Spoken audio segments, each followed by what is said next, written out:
Olá, boa tarde. Estamos iniciando o segundo webinário da série que o Instituto Patrícia Galvão está realizando em parceria com o Instituto Beja para divulgar e debater os dados da pesquisa de opinião, redes de apoio e saídas institucionais para mulheres em situação de violência doméstica no Brasil, que o Instituto Patrícia Galvão e o IPEC realizaram com o apoio do Instituto Beja. Eu sou Jacira Mello, diretora executiva do Instituto Patrícia Galvão, e vou começar fazendo a minha autodescrição. Sou uma mulher branca, de cabelos castanhos, uso óculos e estou com uma blusa cor preta e atrás de mim está um armário com 2 portas brancas. Hoje estamos com a presença de Cristiane Sultani, presidente e fundadora do Instituto Beja, e também com a especialista convidada e promotora de justiça, Silvia Chaquian.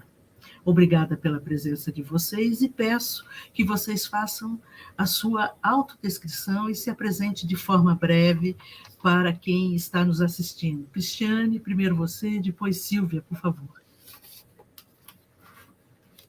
Boa tarde a todos. Eu sou Cristiane Sultani, fundadora de Beja, uma instituição focada em causas de combate à violência doméstica, identidade de gênero, educação infantil e educação para alegria aqui de poder ter apoiado. Desculpe, Cristiane, está muito entrecortado o seu áudio. Eu acho que é algum problema de internet. Melhorou? Vamos ver, por favor. Recomeça. Desculpa. Bom, de novo, sou Cristiane Sultani, fundadora e presidente do Instituto Beja. O Instituto Beja é um instituto privado, com uma função social para apoiar causas de combate à violência doméstica, equidade de gênero, geração de renda para pessoas com mais de 50 anos e educação infantil. Tivemos a oportunidade, a alegria aqui de apoiar essa pesquisa maravilhosa que teve resultados bem claros, patrocinados aqui, junto com o Instituto Patrícia Galvão. A gente teve o nosso primeiro webinário, já falamos sobre parte da pesquisa, onde esses resultados foram levantados, tivemos a oportunidade de estar com a própria Maria da Penha, falando sobre a lei, com a Tenente Cláudia, com a Regina Célia, professora, e surgiram assim, vários debates interessantes que eu acho que hoje a doutora Silvia, da promotoria do Ministério Público, vai poder ajudar-nos a elucidar e também, enfim, trazer caminhos e dicas para a gente poder caminhar melhor, navegar melhor nesse percurso difícil que está apresentado, nesses resultados que mostram desequilíbrio entre a percepção masculina e feminina. A gente tem resultados do Fórum Brasileiro de Segurança Pública também mostrando que o número de feminicídios aumentou, o número de estupros com pessoas incapazes aumentou, então, principalmente nas regiões Norte, Nordeste e Centro-Oeste, tendo reduzido, enfim, na região Sul, um benefício para nós aqui que estamos nesse webinário, mas, enfim, um cenário muito triste do país. Para minha descrição, eu sou também uma mulher branca, de cabelos castanhos escuros, estou numa sala com parede cor-de-rosa, acompanhando aqui o webinário, e eu pronta com muita curiosidade para ouvir a doutora Silvia. Obrigada, Cristiane. Por favor, Silvia, se apresente. Boa tarde, eu sou Silvia Chaquian, fazendo uma autodescrição, sou uma mulher branca, também de cabelos castanhos, olhos castanhos, falo da minha casa, tenho aqui atrás de mim uma estante com alguns livros e estou usando uma blusa preta hoje. Eu sou promotora de justiça, de enfrentamento à violência contra a mulher, sou coordenadora do Núcleo de Atendimento às Vítimas de Violência Familiares do Ministério Público de São Paulo e também coordenadora da Ouvidoria das Mulheres, um canal recentemente criado no Ministério Público de São Paulo, que acredito que vou ter a oportunidade de falar um pouquinho sobre ele com vocês mais adiante. Eu queria agradecer esse honroso convite para estar aqui, cumprimentar a Cristiane Sultani, fundadora do Instituto Beja, e Jacira Mello e Marisa Sanematsu, diretoras do Instituto Patrícia Galvão, pela iniciativa dessa pesquisa de opinião tão fundamental, cumprimentar a nossa intérprete de Libras aqui, a Juliane, agradecendo pelo seu trabalho e também a todas as pessoas que nos acompanham aqui online. Muito obrigada, bastante expectativa nessa nossa conversa, já. Ótimo. Você vai ver, Cristiane, que as pessoas me chamam de Jajá, é um apelido feminista de mais de 40 anos. Aí não vou contar a minha idade para vocês. Cristiane, você gostaria de fazer mais alguma fala antes da Silvia Chaquian? Não, já sei, obrigada. Então, vamos ouvir a Silvia Chaquian e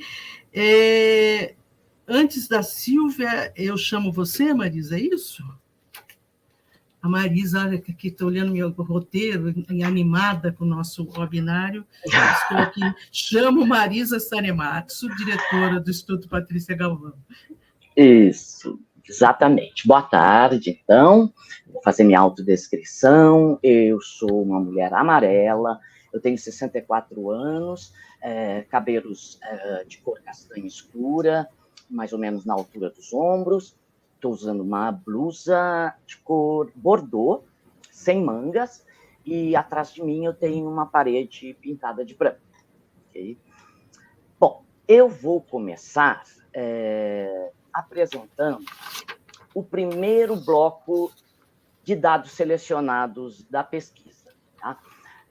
Nós, na última hora, resolvemos dividir um pouco essa apresentação dos dados para ter mais oportunidade de ouvir a Silvia fazendo comentários sobre cada bloco, porque o segundo bloco que eu vou apresentar, ele se refere especificamente ao tema do webinário de hoje, que é a avaliação que a população brasileira faz sobre o apoio do Estado às vítimas de violência doméstica, às mulheres vítimas de violência doméstica, né?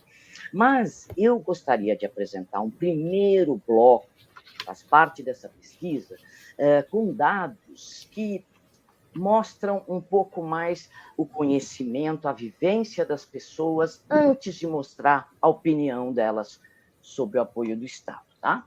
Então, eu vou começar compartilhando a minha tela. Aqui. Vamos ver. Pronto, vocês conseguem ver? Sim. Então, começando com a apresentação dessa pesquisa, que se chama Redes de Apoio e Saídas Institucionais para Mulheres em Situação de Violência Doméstica no Brasil, realizada pelo Instituto Patrícia Galvão, Instituto IPEC, com apoio do Instituto Beja, que nós acabamos de divulgar agora no final de novembro, e que tem o objetivo de compreender as percepções, as opiniões da população brasileira e também as experiências, as vivências, né, tanto de mulheres como de homens, sobre a violência doméstica contra as mulheres, as redes de apoio, canais de denúncia e também sobre os serviços e programas de atendimento a essas vítimas. Então, em termos de metodologia, vou passar muito rápido. A pesquisa foi realizada por meio de entrevistas telefônicas, com uma amostra de todo o território nacional, da população brasileira maior de 18 anos, né, realizada de 14 a 24 de outubro deste ano, e foram 1.200 entrevistas telefônicas, né, em que nós tivemos uma amostra desproporcional, com um número maior de mulheres do que de homens, tá?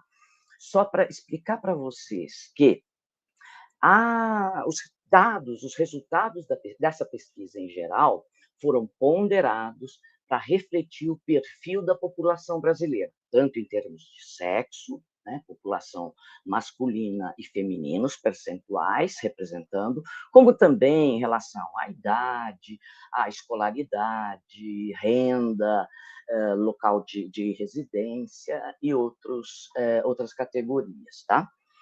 E aí eu explico isso por quê? Na pesquisa, nós temos uma margem de erro de 3 pontos percentuais para mais ou para menos, né?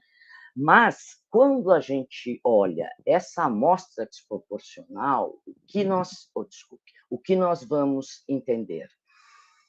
Nós procuramos entrevistar mais mulheres do que homens para poder fazer recortes nas respostas das mulheres, tá? Nas diferentes categorias de mulheres. Então, isso vai ficar mais claro quando eu for apresentar, então, essa seleção de dados. Então, começando pelo primeiro bloco, que trata diretamente de conhecer uma vítima, ser vítima de violência doméstica, o que fazer, como as pessoas reagem, né? Então, perguntamos para os entrevistados, homens e mulheres, se eles conheciam pessoalmente alguma mulher que sofre ou sofreu, né, algum tipo de violência física ou verbal por parte do marido, companheiro, namorado, seja atual ou ex, né? E nós tivemos como resposta que metade dos entrevistados, 50%, disseram sim, conhecem pelo menos uma mulher que sofre ou sofreu violência doméstica. Aí, abrindo os dados por sexo, nós temos que o número de pessoas que conhecem uma mulher nessa situação é muito maior entre as mulheres. 60% das mulheres entrevistadas disseram que conhecem alguma mulher vítima de violência doméstica. E aí, abrindo esse número de mulheres, o que nós temos? Um número ainda maior de mulheres em que tem ensino superior, 73% conhecem alguma vítima. Mulheres com renda maior de 5 salários mínimos, também 73%. 72% das mulheres na faixa etária de 18 a 24 anos conhecem uma vítima e 67% de mulheres que residem na periferia. Nós perguntamos também para essas pessoas que conhecem ao menos uma vítima, né, qual foi a reação delas? E uma parcela significativa da amostra, 413 pessoas, disseram que foram conversar com a vítima depois do episódio de violência, né? E aí o que nós temos é que, aqui respostas múltiplas, por isso que elas não dão 100%. 53% dos entrevistados disseram que foram conversar com a vítima e aconselharam que ela fizesse uma denúncia na polícia. Abrindo por sexo, vemos que as mulheres, em maior número, aconselharam, né, essa procura da polícia. 47% dos homens versus 55% das mulheres. Tá?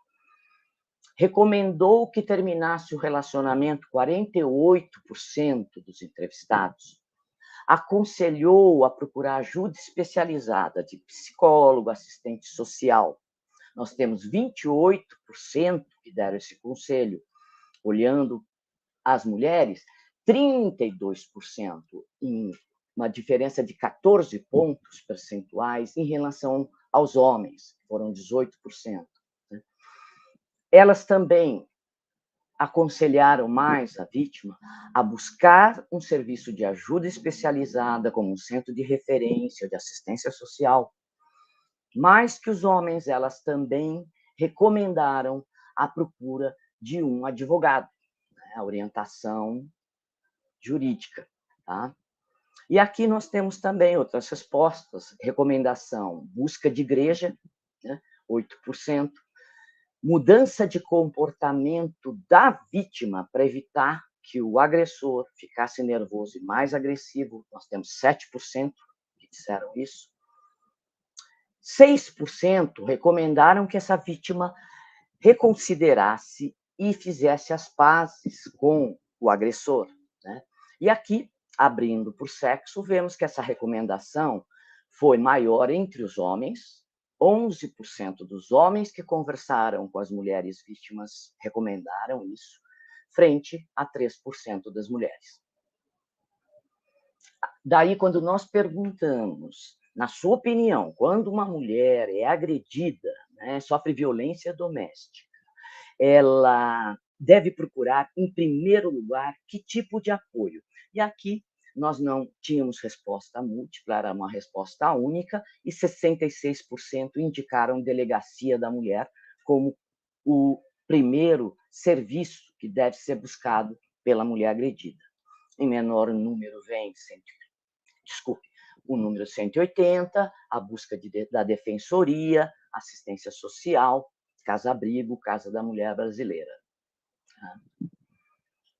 Bom, aqui nós fizemos uma pergunta diretamente às mulheres, às 800 mulheres entrevistadas, sobre já terem passado por alguma situação de violência doméstica. E aí nós demos exemplos, né, dos tipos de violência psicológica, física, moral, sexual e patrimonial. E aí o que nós tivemos? 36% das entrevistadas já sofreram algum tipo de violência doméstica, né? Aqui nós temos que 27% declararam já haver sofrido violência psicológica, né? Como ameaças, humilhação, xingamentos, insultos. Aqui, para vocês perceberem uma questão importante a apontar, a diferença entre alguns grupos de mulheres. Então, se nós temos, para as mulheres em geral, 27% respondendo que já passaram por violência psicológica, nós vamos ter que, na faixa etária de 25 a 34 anos, foram 38% relatando violência psicológica, né? E nós temos aqui uma diferença que nos chamou a atenção entre os relatos de mulheres negras e mulheres brancas. 31% das mulheres negras versus 22% das mulheres brancas relataram ter sofrido violência psicológica. No caso de violência física, nós temos, em geral, 17% das mulheres dizendo já ter sofrido agressões físicas, empurrões, tapas, etc.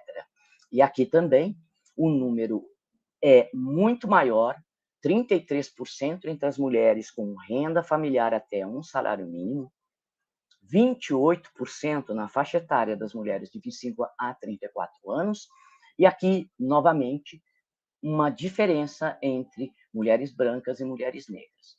20% das mulheres negras relatando violência física, ao passo que foram 14% das mulheres brancas. E aqui, 13% das mulheres informando terem passado por situação de violência moral, 10%, uma em cada 10, já sofreu violência sexual. Tá? Aqui também um número maior para as mulheres que se declararam não heterossexuais, 19%, 16% entre as mulheres de renda até um salário mínimo e também 16% entre as mulheres com renda de 1 a 2 salários mínimos. 7% relataram violência patrimonial. E aqui nós temos, então, 63% que disseram que nunca sofreram, nunca passaram por nenhuma dessas situações, número que é maior entre as mulheres de 60 anos ou mais, 75%, e de 73% entre mulheres com renda de 2 a 5 salários mínimos. E nós perguntamos também para essas mulheres que disseram que passaram por violência doméstica, qual foi a reação que elas tiveram, a atitude, o que elas fizeram depois. E, na maioria dos casos, nós temos 55%, elas disseram que terminaram o relacionamento após a violência. Aqui também, respostas múltiplas, né? Nós temos também 22% que contaram para um amigo, alguém da família, 20% denunciaram para a polícia, 18% disseram que conversaram e acabaram se resolvendo, 13% começaram a fazer terapia. Lógico que, se nós olharmos a terapia, abrindo o número das respostas das mulheres, nós temos um número grande de mulheres, 29%, com nível de ensino superior, começou a fazer terapia, mulheres também em cidades maiores, municípios com mais de 500 mil habitantes ou residentes na capital. E também mulheres que relataram haver procurado a igreja, 10% disseram que revidaram, fizeram a mesma coisa em relação ao agressor, e aí 4% buscas na internet, 1% terapia de casal. E aqui temos 8%, né, das mulheres que foram agredidas que disseram que não fizeram nada. Agora, saindo das mulheres agredidas, nós perguntamos para o total dos entrevistados, mulheres e homens, né, a sua opinião em relação ao fato de que existem mulheres que sofrem agressões constantemente por parte de companheiro, parceiro, ex ou atual, e às vezes por muito tempo, né? E aí perguntamos para as pessoas, na opinião delas, qual seria a principal razão para que essas mulheres não conseguissem sair dessa relação violenta. E aí pedimos que elas apontassem também qual seria a segunda opção e a terceira opção. Em primeiro lugar, com 53% das menções, o principal fator para a mulher não sair da relação violenta é dependência econômica do agressor. Para 43%, é o medo de ser morta caso ela termine o relacionamento. 42% acreditam que é por medo de perder a guarda dos filhos. E 36% por dependência afetiva emocional do agressor. 33% acreditam que ela não saia da relação por medo de novas agressões. 23% porque acham que a mulher acredita que ele se arrependeu e vai mudar. E 21% por vergonha de que as pessoas saibam o que acontece com elas, que ela sofre violência, né? E aí perguntamos também para todos os entrevistados, na sua opinião, do que as mulheres que sofrem violência doméstica mais precisam para sair dessa situação. Novamente, dando a possibilidade de apontar 3 alternativas. E, em primeiro lugar, 58% mencionaram o apoio e acolhimento da família e dos amigos. 53% se referiram à importância do apoio do Estado para se proteger do agressor. Polícia e justiça. 48% falaram do apoio do Estado em termos de assistência social e psicológica para ela sair da situação de violência doméstica. E 41% apontaram a importância de proporcionar empoderamento econômico para ela ser financeiramente independente do agressor.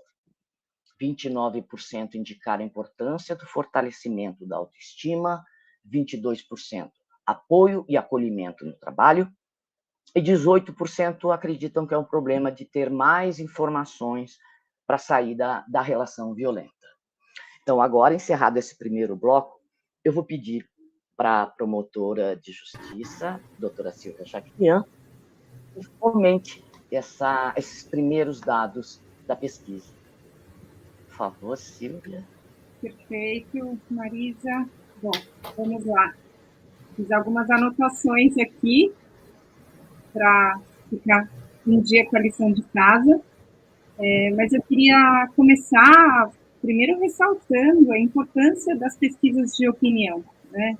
As pesquisas de opinião, elas são fundamentais para corrigirmos os nossos equívocos de atuação, em especial falando do Estado, nas suas diversas esferas e todas as suas organizações, para nos aproximar da realidade do que de fato querem e precisam as mulheres em situação de violência, saber onde estamos falhando, até que ponto nós estamos investindo em iniciativas que não correspondam a um ideal de justiça e proteção do que a população espera do Estado, né, ou até negligenciando as políticas que realmente dialogam com a expectativa de justiça, de proteção, de assistência, de garantias de direitos que possam repercutir na diminuição dos índices de violência, que é o que a gente deseja.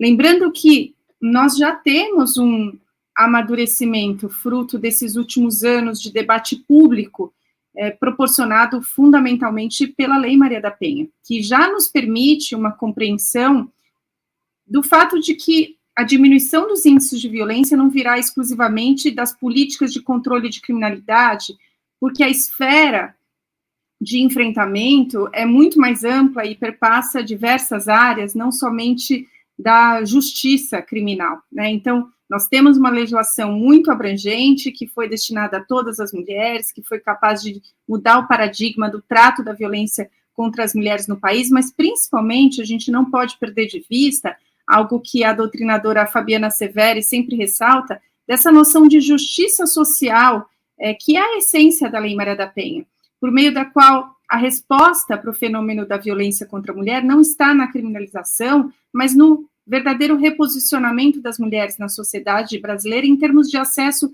a direitos fundamentais, né? E que justifica, inclusive, a legislação ter priorizado, na ordem dos seus artigos, quais são as mudanças necessárias de padrões culturais e transformações estruturais mesmo que nós precisamos fazer para garantir às mulheres acesso à saúde, à educação, à moradia, trabalho, cidadania, acesso à justiça, num sentido amplo, como estratégia para afastá-las da violência. Então, acho que esse amadurecimento é importante ao olhar para os dados, para os resultados dessa importante pesquisa. E acho que a vantagem da gente ir ficando mais velha é que a gente vai adquirindo bagagem, experiência e vai tendo uma memória também do que já foi produzido nessa área. O que me permite, por exemplo, Marisa, Jacira, relembrar que em 2013, portanto, há quase 10 anos, o Instituto Patrícia Galvão lançou uma pesquisa nacional e inédita, chamada A Percepção da Sociedade Brasileira sobre Violência e o Assassinato de Mulheres. Na época não se tinha nem criada a categoria, né, legislativa, né, em lei, do feminicídio, que é de 2015. Mas, aliás, foi nessa pesquisa, foi na divulgação dessa pesquisa em 2013 que, fazendo um parênteses, que eu fui apresentada formalmente ao Instituto Patrícia Galvão e de lá para cá nunca deixamos de caminhar juntas, né? E essa pesquisa de 2013, ela trouxe alguns dados interessantes, principalmente quando a gente analisa em conjunto com os resultados dessa atual pesquisa com o Instituto Beja.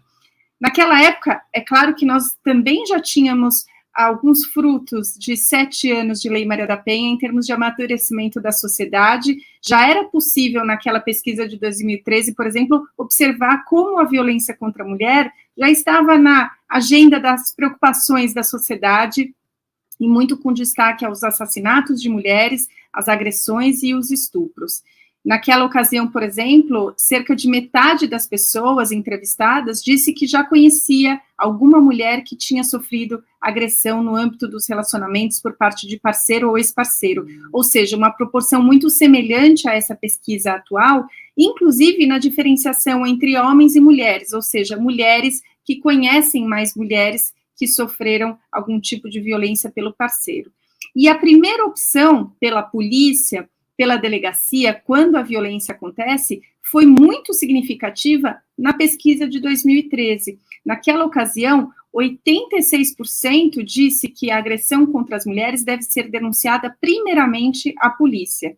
E sobre o conhecimento da população de serviços, sobre serviços, naquela época, 2013, 97% respondeu, em primeiro lugar, Delegacia da Mulher. Bem depois é que vão aparecer os outros serviços, 44% disse os centros de assistência social, 37% os serviços de central telefônica, citando o Ligue 180, e só depois, com índices bem menores, os outros serviços, inclusive de saúde e do sistema de justiça.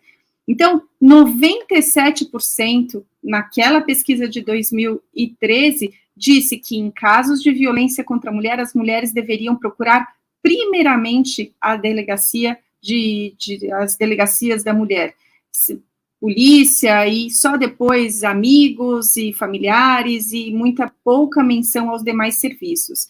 Essa prioridade de acionamento da polícia ela se mantém nessa pesquisa com o Instituto Beja, mas houve algum amadurecimento da sociedade em apresentar a essas mulheres outras ajudas, né?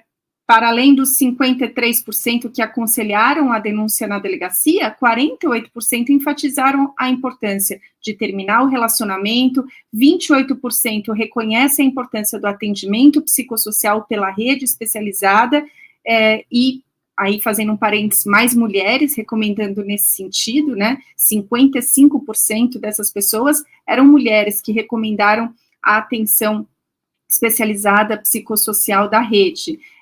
E aí, infelizmente, alguns homens, uma porcentagem significativa, se a gente pensar nessa resposta, 11% dos homens recomendando a reconciliação, o que nos faz pensar sobre a necessidade de maior amadurecimento, de necessidade de maior investimento, né, das reflexões aí no público formado por homens sobre as estratégias de enfrentamento à violência contra a mulher. Então, nessa pesquisa atual, 66% recomendaram que a prioridade da busca por ajuda deve ser da Delegacia da Mulher, sendo que em 2013 essa porcentagem era de 97%. Então, existe um maior grau de amadurecimento, e veja, não porque a Delegacia da Mulher não deva ser procurada, mas a gente precisa prestar atenção de como a nossa cultura ainda persiste muito voltada ao acionamento das vias policiais. E aí, é claro que quando a violência está acontecendo, a polícia deve ser mesmo a primeira a ser acionada, em especial a polícia militar, porque é ela que, com seu efetivo, tem condições de chegar primeiro no local, fazer cessar a violência, evitar a escalada da violência, portanto, prevenir uma morte e fazer a prisão em flagrante, quando for o caso. Mas a minha preocupação aqui é a falta de compreensão mais ampla da sociedade sobre os outros eixos de proteção. Porque quando a violência acontece, a gente precisa pensar em todos esses eixos de responsabilização e proteção, onde a saúde é o primeiro eixo a ser acionado. Os hospitais, as UBSs, principalmente nos casos de lesão corporal, de violência sexual.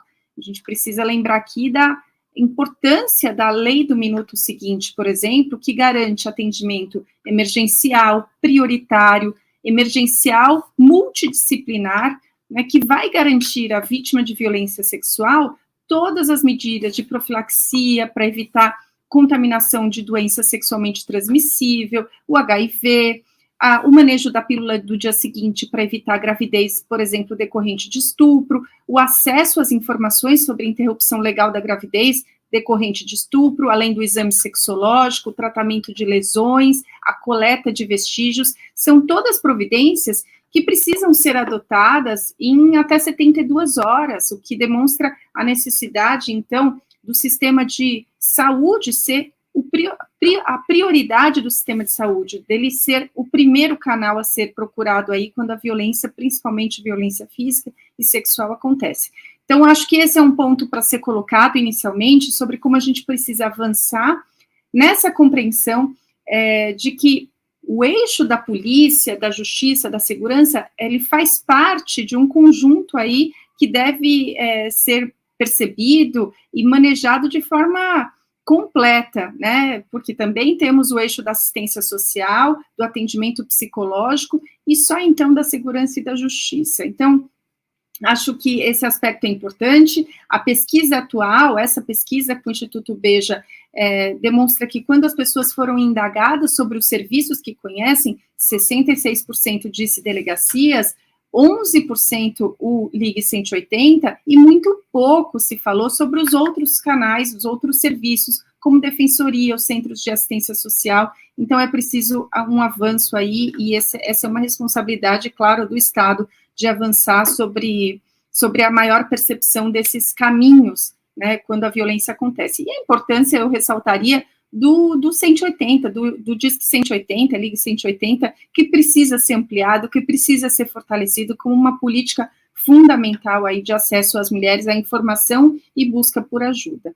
Na pesquisa atual, 36% das brasileiras declarou já ter sofrido algum tipo de violência, com destaque, como Marisa disse, para a violência psicológica, mais mulheres negras declarando violência física e psicológica, o que, mais uma vez, evidencia como a intersecção dos marcadores de raça interferem para reservar às mulheres negras ainda mais vulnerabilidade, e isso precisa ser sopesado, evidentemente, nas estratégias de enfrentamento.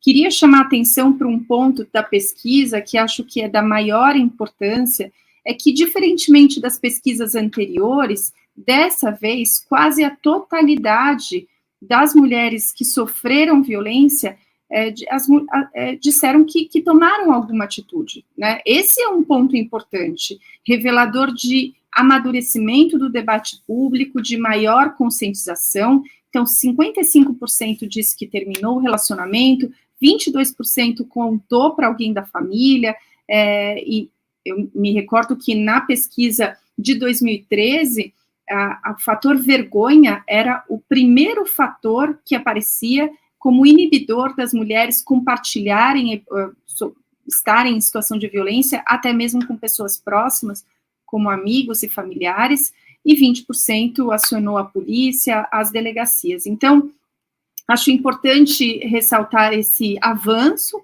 desse período que a gente teve de 10 anos entre a primeira pesquisa e essa, pensar que naquela ocasião, mais uma vez aqui ressaltando, a vergonha aparecia como principal fator, que era seguido do medo e depois do problema com os filhos. Esses eram os fatores que mais contribuíam para o silêncio ou não tomada de atitude da mulher em situação de violência.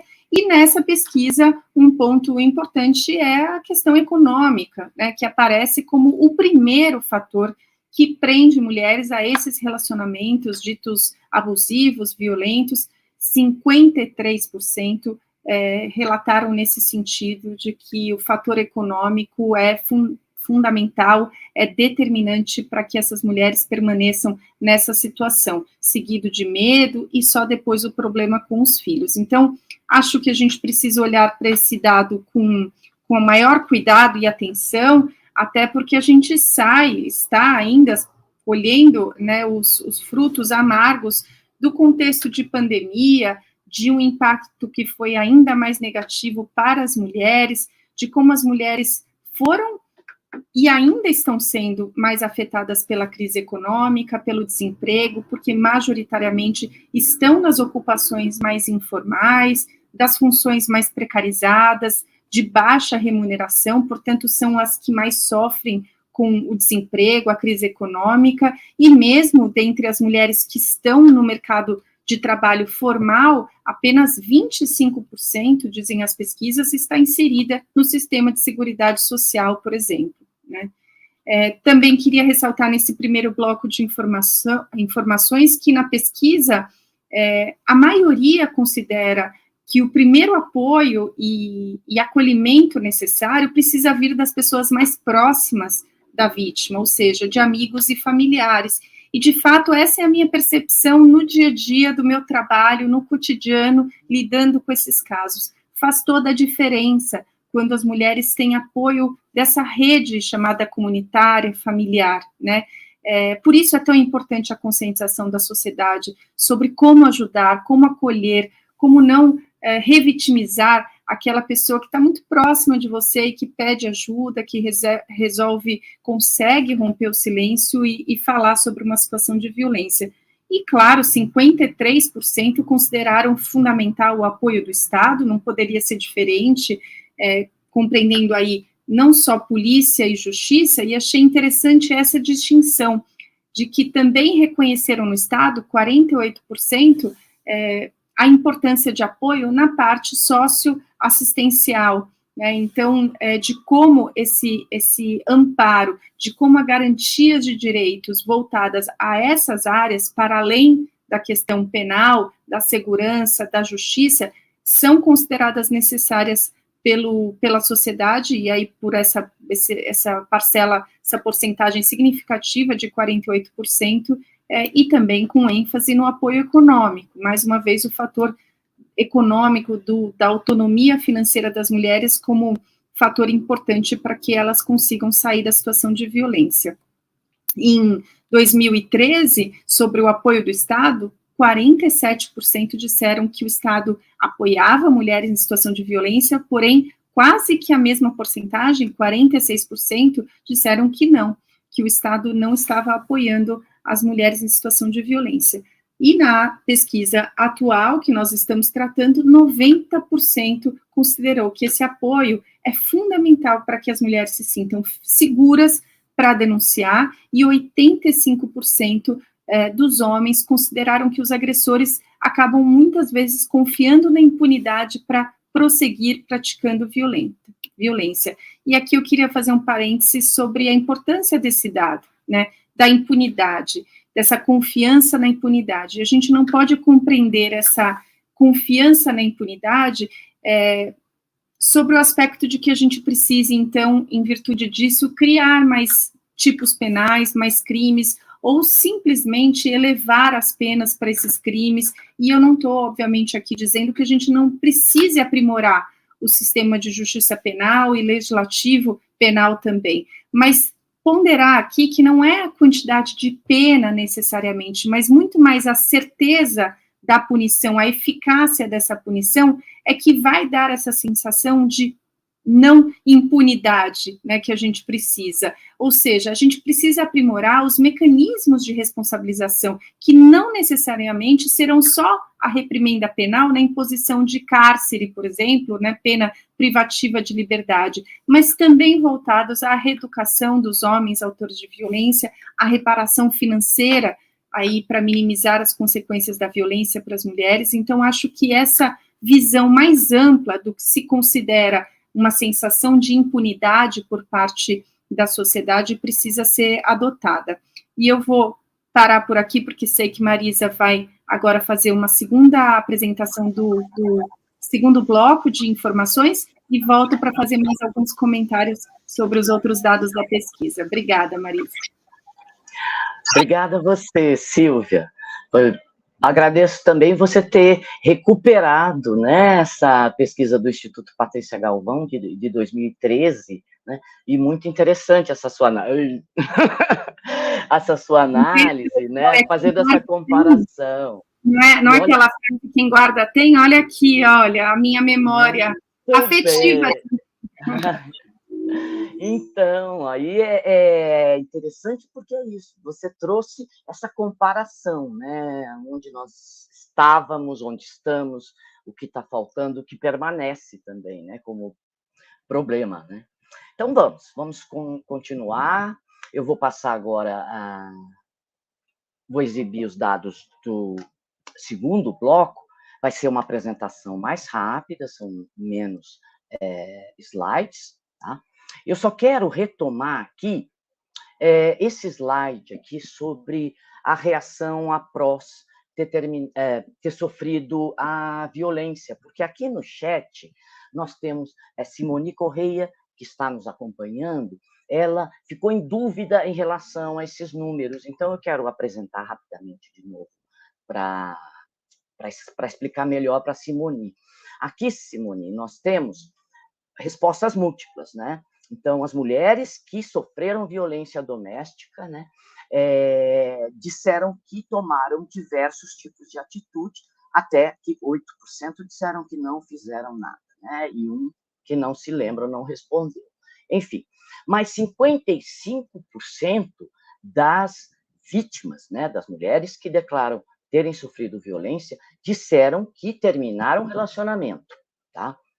E aqui, então, eu vou aproveitar para só chamar a atenção que 55% das mulheres em geral, mas que 76%, um número maior, né, que terminou o relacionamento, mulheres de 18 a 24 anos, mulheres da periferia e mulheres com ensino superior, tá? Então, está aqui as respostas das mulheres que sofreram violência e que disseram que terminaram o relacionamento, ok? Então, agora eu vou para frente. Simone, se você tiver ainda mais alguma dúvida, por favor, escreva para a gente no chat. E aí, se alguém tiver mais alguma pergunta, quiser fazer alguma pergunta em relação à pesquisa ou fazer uma pergunta para a doutora Silvia Chaquian, escreva também no chat, por favor. Então, vamos agora sobre as percepções da população brasileira sobre o apoio do Estado às mulheres que sofrem violência. 93% concorda que, quando as pessoas que estão em volta, família, vizinhos, amigos ou colegas, percebem que essa mulher está sendo ameaçada, está sob risco, elas devem dar apoio ou denunciar a polícia. 90% consideram que se essas mulheres que sofrem violência doméstica contassem com o apoio do Estado, elas se sentiriam mais seguras para denunciar e sair dessa relação violenta. E 85% consideram que os homens cometem violência doméstica contra as mulheres sabendo que isso é crime, mas eles continuam a agredir porque eles acham que não vão ser punidos. E aqui, esse slide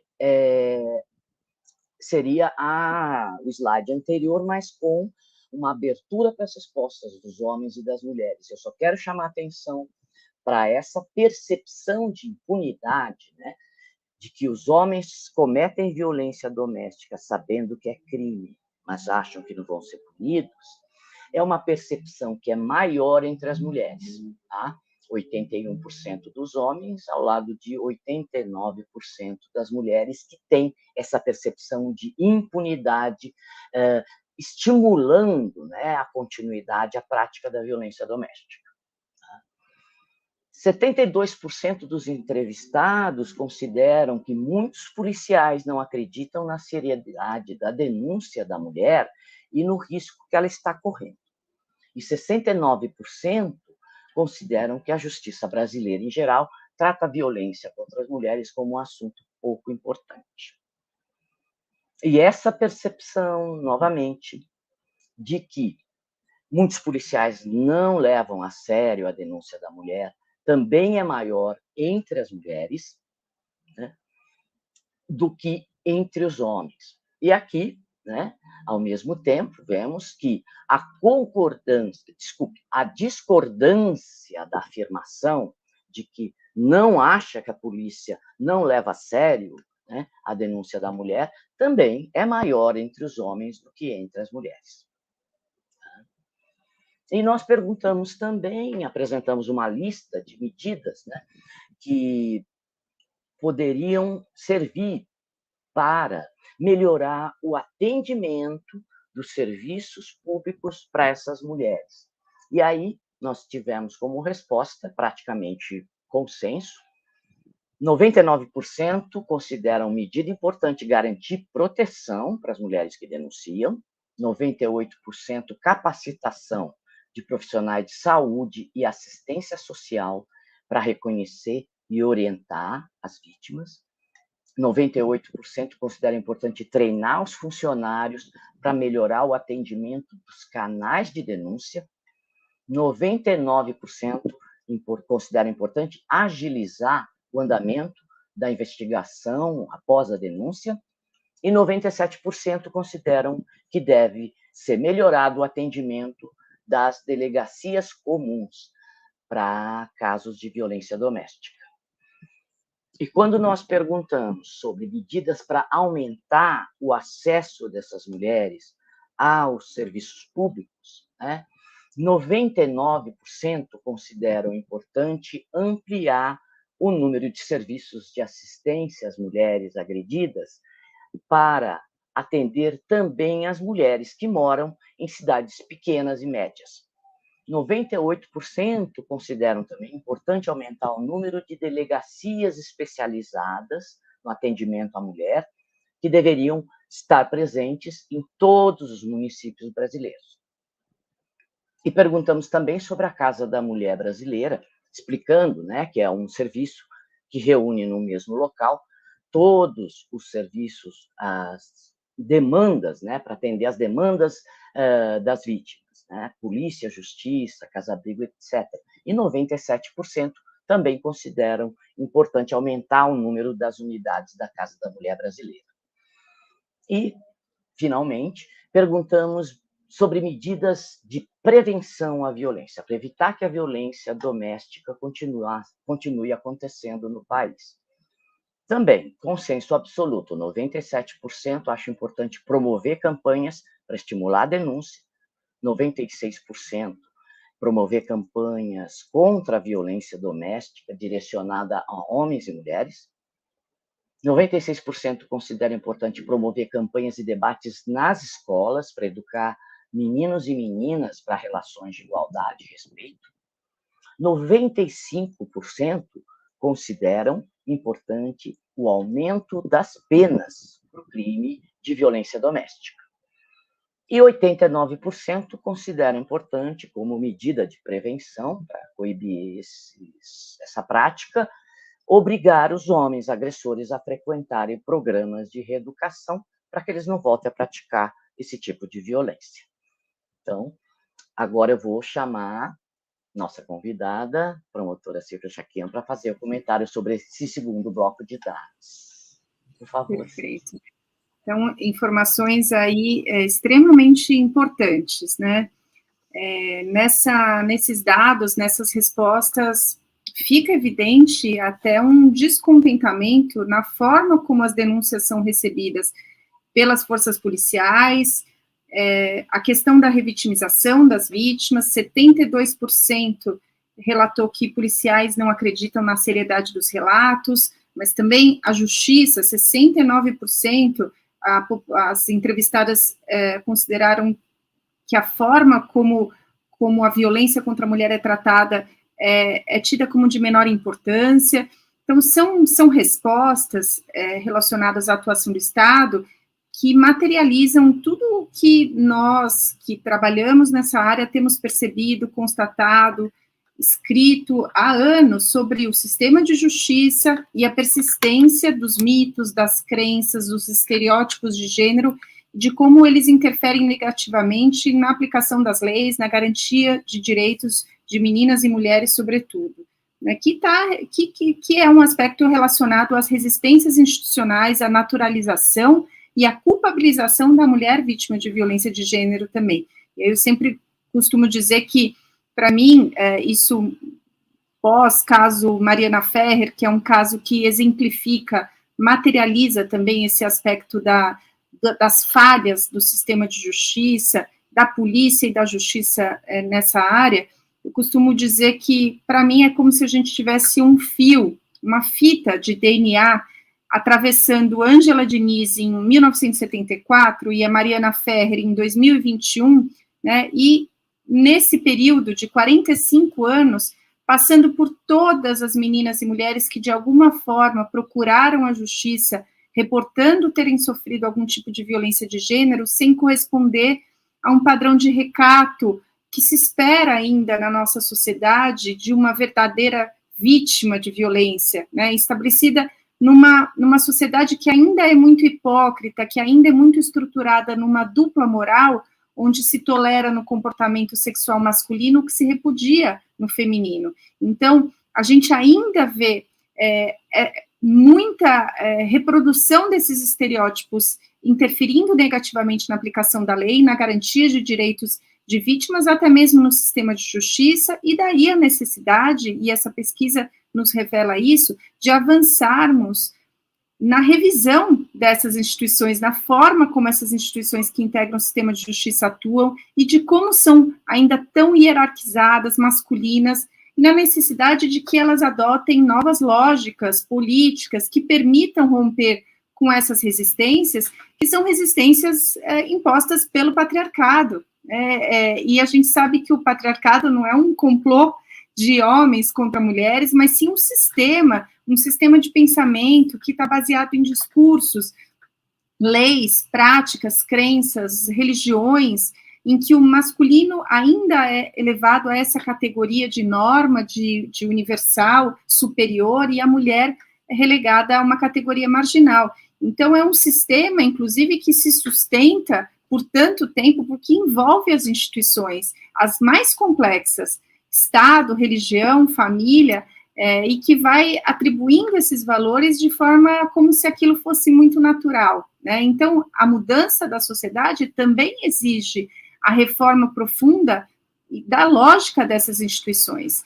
E acho que esse aspecto dialoga com os consensos. Aliás, queria ressaltar como é positivo também, né, que a pesquisa finalize com os consensos, e de como as respostas foram felizes, de como as respostas estão no caminho do que, de fato, nós temos, nos últimos anos, ressaltado, de como é importante avançar na implementação dessas políticas públicas que garantam mais proteção para as mulheres denunciar. A questão da capacitação dos profissionais aparece na pesquisa, a agilidade nas investigações, então a lentidão da justiça ainda é um fator de descrédito nas instituições, e isso a gente pode, e não é difícil aprimorar, a melhoria, claro, dos serviços nas delegacias, porque, como a gente viu, ficou muito claro como ainda essa é a principal porta de entrada dessas denúncias, da busca por ajuda dessas mulheres, a ampliação dos serviços como a Casa da Mulher Brasileira, da necessidade de mais campanhas, dos programas de reeducação, e o aumento de penas, em alguns casos, também apareceu. Então, se eu pudesse traduzir, Marisa, Jacira, Cristiane, todos esses consensos numa única frase do que, de fato, a gente precisa, eu diria que a ação do Estado, como um todo, precisa ser a base da política das mulheres, né? O que impõe transversalidade de todas as políticas públicas. É mais ou menos isso que as pessoas entrevistadas, quando avaliam esses consensos, estão dizendo, que nós temos a necessidade urgente de cumprimento prioritário de uma agenda de transformações, que passa por transformações estruturais e também de padrões culturais, para que a gente possa garantir acesso aos direitos humanos fundamentais das mulheres, sem o que a gente não terá a redução dos índices de violência. Então, essa pauta que precisa ser construída dessa maneira, priorizando as mulheres, ela não é só atender a maior parte da nossa população, uma vez que nós somos cerca de 52%, né, da população brasileira, mas é mais que isso. Essa pauta que prioriza mulheres é também priorizar aquelas que estatisticamente mais são impactadas pelo contexto de instabilidade política, econômica, de falta de acesso à saúde, de agravamento da fome, da pobreza, de falta de acesso a trabalho, da sobrecarga de tarefas domésticas, das questões relacionadas à maternidade e, claro, do aumento da violência doméstica, sexual, do feminicídio, porque eu sempre lembro disso, até quando a gente está diante da piora das condições do planeta, né, destruição de matas, de rios, falta de acesso a saneamento básico, água potável, sempre os estudos revelam que o impacto é mais negativo para as mulheres com seus filhos.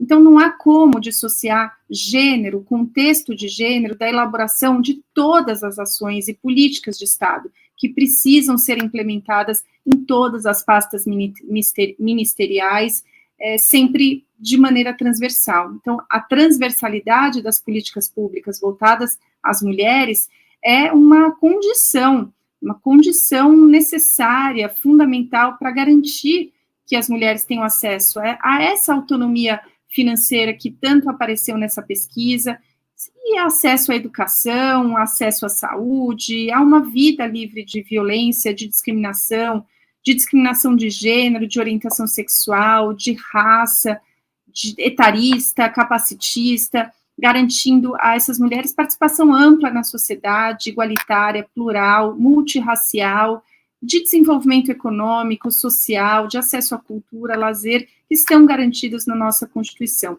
E aí eu queria lembrar que nós tivemos, sem dúvida, alguns avanços na época em que a gente pôde contar com uma Secretaria Nacional de Políticas para as Mulheres, que foi criada em 2003, com status de ministério, que perdurou até 2015, quando houve a sua extinção. Nesse período, nós tivemos a elaboração de 3 planos nacionais de políticas para as mulheres, com destaque aí que precisa ser dado, inclusive, para o último, que tinha nos seus princípios a autonomia das mulheres, a busca por igualdade dos serviços públicos, a participação ampla das mulheres na política, a transversalidade das políticas públicas, e essa secretaria que ficava na coordenação, digamos assim, no monitoramento dessas ações e estratégias, mas que estavam presentes ou devem estar presentes em todas as pastas ministeriais. Sem isso, sem pensar a transversalidade, sem pensar de maneira ampla a necessidade da construção e implementação dessas políticas, a gente não avança para a diminuição dos índices de violência, para a diminuição desse descrédito que muitas vezes a população ainda tem nas instituições, das dificuldades que as mulheres encontram para acessar a justiça, para denunciar e obter garantia de proteção, por exemplo. Né? Então, acho que são esses, Marisa, os pontos que eu ressaltaria nesse segundo bloco da pesquisa. Obrigada, Silvia. Jacira, você quer fazer algum comentário antes da gente... Você que já quer dar início ao debate? Como é que você quer levar agora? Consegui abrir meu microfone. Eu queria, na verdade, colocar aqui para a Silvia, se é possível ela falar de forma mais condensada, esse novo lugar que você ocupa hoje, que é promotora de justiça e coordenadora da Ouvidoria das Mulheres do Ministério Público do Estado de São Paulo. Me parece que esse lugar de ouvidoria é realmente um lugar estratégico diante de todo o seu conhecimento nesse campo de violência contra as mulheres. Perfeito, Jacira, e que dialoga diretamente com essa nossa conversa. Né? A criação da Ouvidoria das Mulheres no Ministério Público de São Paulo atende esse objetivo que é criado, a gente pode dizer, na própria Lei Maria da Penha, de que até mesmo um canal de comunicação institucional com a população precisa pensar as especificidades das mulheres e das suas demandas. Né? Então, é um canal fundamental que busca o estreitamento da comunicação da população formada por meninas e mulheres, que, como eu disse, compõe não somente a maioria da nossa população, mas também é mais impactada por todas essas questões que mencionei, com o Ministério Público, que é um órgão da maior importância quando a gente pensa em quem é o titular da ação penal, de quem é a responsabilidade por responsabilizar autores de violência, coibir a violência, prevenir a violência, evitar a sua escalada e também a fiscalização dos serviços, dos equipamentos da rede de atendimento à mulher. Então, esse estreitamento de comunicação é fundamental, é um avanço, sem dúvida, para cumprimento, inclusive, da missão constitucional do Ministério Público, que é a defesa dos direitos das vítimas de violência, que é a garantia de assistência integral e ampla, que compreende o acesso à justiça também, e que isso aconteça de forma rápida, efetiva, eficaz. Né? Então, muito, muito rapidamente, eu diria aqui que por meio da Ouvidoria das Mulheres, esse acesso se dá pelo site oficial do Ministério Público, mpsp.mp.br, então esse é o portal, o nosso site oficial, que o acesso é muito simples, e ali, assim que a página é aberta, a Ouvidoria ocupa, e a Ouvidoria das Mulheres, ocupa um lugar estratégico de muita visibilidade, acredito que o de maior visibilidade, central, em vermelho, no alto, no canto direito, um botão onde basta acionar para que, então, seja disponibilizado ali para a população, em linguagem acessível e de preenchimento bastante rápido, formulários que permitem, para quem acessa, falar sobre uma situação de violência e discriminação de gênero, não só, quando eu digo discriminação de gênero, é porque não é só a violência e discriminação que acontece no âmbito privado da casa, mas também público, também dos espaços dos serviços, também das ruas, também a violência que acontece no meio de transporte, no caso da importunação sexual, por exemplo, né, e casos de pedido de ajuda, de formular denúncia, de pedido de informação sobre processos também. Há também um formulário específico para falar sobre atendimento, reclamação de serviços, de equipamentos, e aí, quando eu falo equipamento, são todos os que integram a rede de atendimento.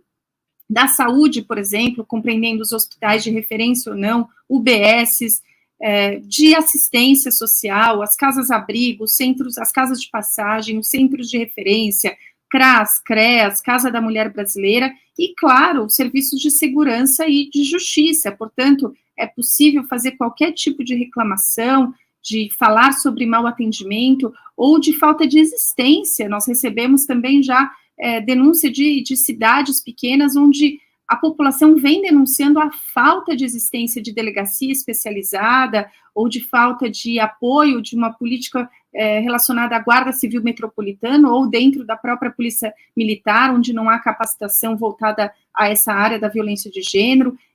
Falar sobre Ministério Público, a atuação das promotorias, das defensorias públicas, a falta de existência de defensoria pública da vítima, por exemplo, numa determinada região, e do próprio Poder Judiciário, além de, claro, ser permitido à população fazer elogios, críticas, aprimoramento do canal. Então, esses formulários, eles estão abertos e foram construídos de uma forma ampla, digamos assim, para abranger todas essas situações.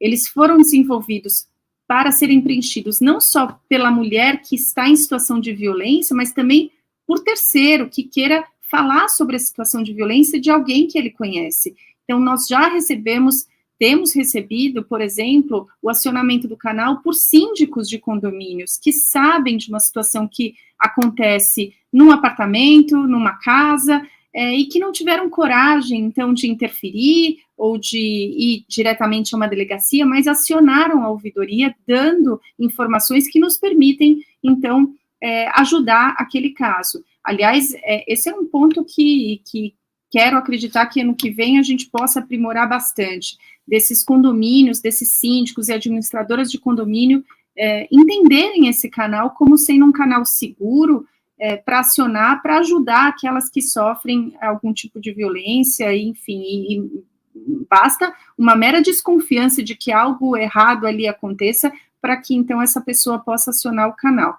E os formulários também podem ser preenchidos de forma identificada ou não identificada. Então, é uma opção daquela que aciona o canal se identificar, e claro que se identificando fica mais fácil a comunicação da instituição com aquela pessoa, mas em determinadas situações, e a gente compreende isso, principalmente relacionada, por exemplo, à reclamação de serviços, aquela pessoa se sente mais segura não revelando a sua identidade. E há a possibilidade dessa pessoa fazer reclamação do serviço no anonimato, e essa denúncia vai ter encaminhamento. Aliás, sempre o manifestante vai receber um feedback da instituição, esse feedback é rápido sobre quais foram os encaminhamentos dados para aquela demanda. E o tratamento dos dados, não preciso nem dizer aqui que é feito todo com base na Lei de Proteção Geral de Dados, então há uma cautela absoluta no manejo desses dados, de maneira em que os dados do manifestante não vão ser compartilhados com outros órgãos, porque essa é uma preocupação também no Ministério Público. Então, é um canal importante, de uma abrangência ampla, que tem um potencial de eficácia, efetividade e rapidez no atendimento e na resolução de problemas. O canal também está amparado para o atendimento presencial, não só, então, via site, uma equipe que foi capacitada já desde o primeiro momento para promover escuta qualificada, para promover esse atendimento rápido, para ter um ambiente seguro de acolhimento, que preserva a intimidade, a privacidade de vítimas e testemunhas, pessoas que queiram ser ouvidas presencialmente. Um canal que foi construído pensando até na dificuldade que muitas mulheres têm de acesso à tecnologia para preenchimento desses formulários, então não é incomum a gente receber presencialmente as pessoas na nossa ouvidoria, mas que querem elas mesmas preencher o formulário, mas não têm acesso ao equipamento, então há uma sala com computador reservada a isso, inclusive com orientação, auxílio de uma servidora para esse preenchimento. É uma equipe preocupada, claro, com os aspectos relacionados à revitimização, dos questionamentos que são desnecessários, exaustivos ou mais invasivos, porque para mim essa é uma questão, e sou eu que lido com essa equipe, essa é uma questão de primeiríssima ordem. A preocupação, claro, com a obtenção de provas, então também não é incomum que essas mulheres nos procurem com prints de mensagens, com e-mails, com gravações, e há toda uma preocupação, então, na forma de resguardar essa prova.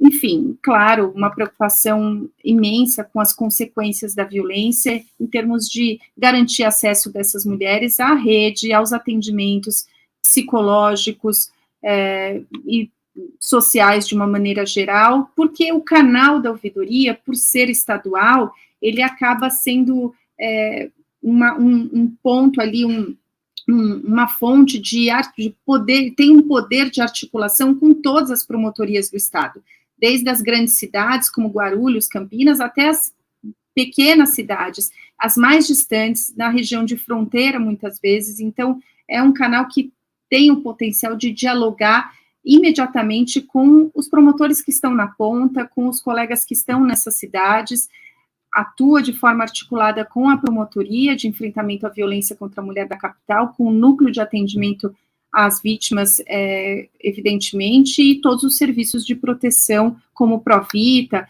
que é um serviço que garante proteção para casos mais extremos, de risco de vida e outros serviços de proteção, além de Casa da Mulher Brasileira. Então, é um canal que não se limita a receber e encaminhar denúncias, não é um canal de recepção de manifestações e encaminhamento, muito pelo contrário, é um canal que trata essa informação antes de encaminhar, promovendo já imediatamente um cuidado, né, para essa vítima que nos aciona, para garantir de forma mais efetiva essa resposta que essa vítima pretende quando nos procura. Nós temos parcerias com vários órgãos, parcerias com as ouvidorias dos municípios, parcerias com outras instituições, e estamos sempre aprimorando, né, um canal novo, mas que já tem uma caminhada bastante significativa em termos de garantia de demanda, porque a demanda é muito grande, e de resolução de situações que nos cabe resolver. Está sem som. Silvia, ouvindo você, eu estava curiosíssima para saber de forma mais ampla sobre a ouvidoria. E a você relatando, me parece que é um passo enorme para tratar o tema, para abordar, para lidar, para dar resposta ao tema de violência contra as mulheres. Essa ouvidoria, ela é uma ouvidoria que está criada no estado de São Paulo ou tem em outros estados? Você relatando, parece que é uma enorme novidade estratégica. Sem dúvida, Jojá. A ouvidoria é parte de um movimento que busca o aprimoramento desses canais nos ministérios públicos de todos os estados. Não temos ainda criadas em todos os estados, porque acaba que essa atuação, ela está inserida, na maioria dos estados, dentro das ouvidorias gerais. E a busca de aprimoramento aqui em São Paulo foi criar uma ouvidoria própria, porque, exatamente como eu disse, a gente precisa pensar essas demandas de forma mais especializada, né, de forma mais específica. Então, nós temos uma estrutura que integra a ouvidoria geral, que é uma estrutura grande, mas nós temos um caminho em paralelo, digamos assim, nós temos os nossos formulários, nós temos os nossos encaminhamentos, os nossos protocolos de atendimento separadamente. Eu acho que tudo que acontece em São Paulo, já acaba sendo exemplo, né, essa é a nossa força. Então, eu acredito que com os resultados da ouvidoria das mulheres em São Paulo, a gente vai proporcionar também ampliação desses canais em outros estados. Existe a ouvidoria das mulheres no Conselho Nacional, que encaminha para nós, e uma coisa que eu esqueci de mencionar, o todo o Disque 180 do estado de São Paulo está sendo encaminhado também para a ouvidoria das mulheres do Ministério Público. Então, eu recebo o que é excelente e que me dá até, já uma visão ampla do que a gente precisa aprimorar, inclusive no 180, né? E como a informação precisa chegar para que a nossa resposta seja mais efetiva. Aliás, essa questão do formulário sobre os serviços foi uma questão que eu fiz questão que ela existisse, porque se o Ministério Público ele é o órgão fiscalizador desses serviços, a gente precisa ter acesso e ter noção nesse panorama estadual, de como estão esses serviços. E algumas informações importantes já chegaram ao meu conhecimento e que eu não tinha ideia, né? Então, vou dar um exemplo. Quando o canal foi criado e esse formulário voltado aos serviços foi implementado, a minha sensação é de que a maioria das reclamações de serviços que chegariam ao nosso conhecimento viriam da polícia e da delegacia. né? Porque a gente há muito tempo sabe como é sensível essa política dentro dessa principal porta de entrada, digamos assim. Mas, ultimamente, eu tenho recebido muita reclamação dos equipamentos de saúde, né, da falta de atendimento ou da falta de capacitação de agentes que estão dentro do sistema de saúde para lidar com a situação daquela mulher, principalmente da mulher vítima de violência sexual e da mulher gestante, e principalmente quando ela é pobre. Então, o que eu tenho recebido nos dá, assim, uma compreensão de como a gente precisa avançar no rompimento de alguns preconceitos, discriminações e estereótipos, porque o que eu tenho recebido, às vezes, me dá a sensação, e às vezes em cidades pequenas, é que essa mulher pobre que engravida, ela é tratada quase que como criminosa no sistema de saúde, né? Ela é revitimizada.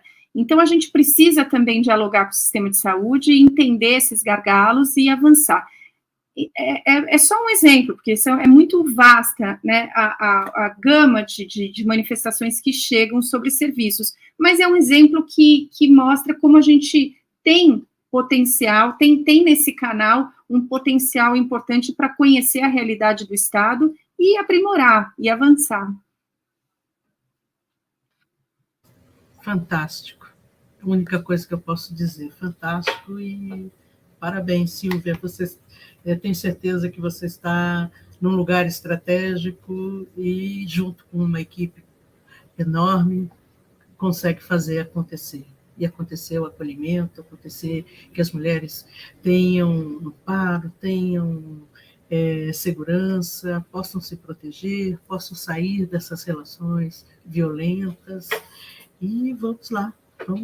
São Paulo é um espaço, eu acho que muito privilegiado nesse sentido.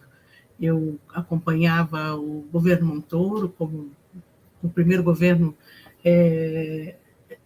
democrático eleito em São Paulo, pós-ditadura, e o Conselho da Condição Feminina, que era um grupo de mulheres de universidade, de toda parte, fizeram a sugestão para se ter a primeira delegacia de atenção das mulheres que sofrem violência. Aliás, essa não foi o pedido das mulheres. As mulheres solicitaram as conselheiras que tivesse em todas as cidades do estado de São Paulo uma delegacia que atendesse mulheres que sofrem violência. E começou-se com uma única delegacia, mas que foi importantíssimo. Nós tivemos 3 Globo Repórteres naquele ano da inauguração da Delegacia da Mulher, na Rede Globo, falando de violência contra as mulheres. Então, estou falando desse pioneirismo para lembrar como é pioneiro esse percurso que você acaba de relatar para a gente, e da maior importância. Políticas públicas para atender as mulheres cada vez mais amplas, etc. Marisa, passo para você finalizar esse nosso webinário de hoje. Eu confesso que estou emocionada. Jacira ficou bem tocada, mas é realmente muito importante, né, o trabalho que o Ministério Público e, né, a nossa grande querida parceira Silvia Chachinha faz, e a gente tem certeza que a ouvidoria das mulheres do Ministério Público vai, né, contribuir muito, vai trazer muitos frutos. Eu acho que nós precisamos, como você falou, né, replicar esse exemplo em outros estados, né, para atender mais e melhor as mulheres, né? Nós já estamos, né, passando um pouco da nossa hora e temos alguns comentários, muitos elogios, né, para a Silvia Chachinha, para o debate. Tem alguns comentários muito interessantes em relação aos homens, a participação dos homens, mas eu acho que, infelizmente, a gente não vai ter tempo para lê-los. Então, eu peço que depois as pessoas, e vocês também que estão participando, leiam, acompanhem no chat. Porque nós vamos ter que encerrar. Eu vou pedir, então, para Cristiane Sultani, por favor, Cristiane, fazer também sua fala, comentar, né, o webinário de hoje. E para a gente depois encerrar, a Jacira pode fazer depois o encerramento do webinário. Pode ser, Cristiane? Claro.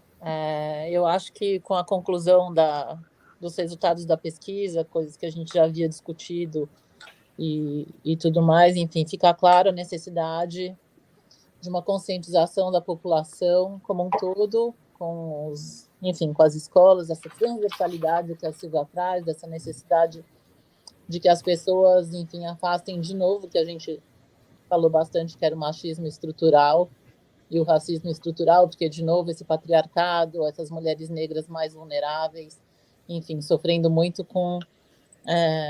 o tempo é escasso, né, para a gente tem tanta coisa para fazer, né, já vista todo esse esforço do Ministério Público. Eu também desconhecia essa ouvidoria, acho maravilhoso. Acho que a gente tem que trabalhar em campanhas para divulgar isso também e tentar acelerar as políticas para que os outros estados também tenham, para que isso não fique concentrado mais uma vez em São Paulo. E diante disso, eu acho que hoje, né, já que a gente está celebrando aqui o fim dos 21 dias de ativismo contra a violência feminina, os 16 dias, os 21 dias e também o Dia dos Direitos Humanos, a ONU acabou de divulgar essa questão, que é o tema de escolha foi dignidade, liberdade e justiça para todos. Eu acho que isso afeta muito a gente, muito o que a gente está tratando aqui. Gostaria, mais uma vez, de oferecer o Instituto Beja para abrir uma conversa, inclusive com a doutora Silvia, para a gente ver como a gente pode contribuir com essas campanhas e trazer isso mais perto da população e avançar com essas políticas públicas. Então, parabéns e obrigada por ter participado. Muito importante, Cristiane, e o Instituto Beja ampliar também o seu apoio e cada vez mais conhecer esse campo, porque faz toda a diferença esse apoio também. Então, vamos fechando aqui, né, Silvia? Você tem quer ter uma palavra final? Marisa? Só agradecer, Jacira, Marisa, Cristiane, parabenizando pela pesquisa, que é da maior importância para nós que atuamos no sistema de justiça, dizer que a gente avança juntas, né, já. Eu sou fruto, sou resultado dessa caminhada que nós fazemos juntas, né, das iniciativas, do quanto eu aprendo com vocês nesses anos todos, e acho que a nossa caminhada coletiva é que nos fortalece e que traz resultados. Então, é um privilégio estar aqui mais uma vez nessa parceria com vocês. Muito obrigada. Legal, então, grande abraço. Seguimos fortes e juntas. Tem muito o que se fazer. Grande abraço, Silvia, grande abraço, Cristiane, Juliane, que trouxe a intérprete em Libras. Nós estamos trabalhando sempre com essa contribuição da Juliane, porque achamos que é fundamental. E Marisa Sanematos, nossa diretora de conteúdos. Vamos embora. Então, boa noite para todo mundo. E lembre-se, esse webinário está gravado. Então, se vocês quiserem repassar para outras pessoas, por favor, informe o webinário, porque me parece que nós tivemos hoje uma tarde muito estratégica para se pensar presente e futuro de acolhimento às mulheres que sofrem violência contra mulheres, violência física, violência psicológica, ameaça de feminicídio, etc. Boa noite para todos e todas. Grande abraço, Silvia. Obrigada, gente.